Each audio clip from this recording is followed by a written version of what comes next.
Congress party గెలుపు ఇక నల్లేరు మీద నడికేనా? సంబరాలకు సిద్ధం చేసుకోవాల్సిందేనా? ఏంటి అక్కడ లేటెస్ట్ ఇన్ఫర్మేషన్?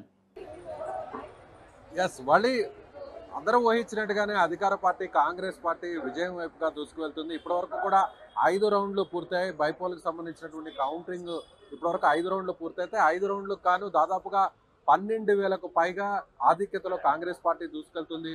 మొదటి రౌండ్ మినహా మిగిలినటువంటి 4 రౌండ్లో కూడా చాలా స్పష్టమైనటువంటి ఆధిక్యతను ఇక్కడ కాంగ్రెస్ పార్టీ అభ్యర్థి నవీన్ యాదవ్ చూపించారనే చెప్పాలి. అయితే మొదటి రౌండ్ షేక్పేటకు సంబంధించి కూడా 42 ఓట్ల ఆధిక్యత రావడంతో హోరాహోరీగా ఈ కౌంటింగ్ కొనసాగుతుంది.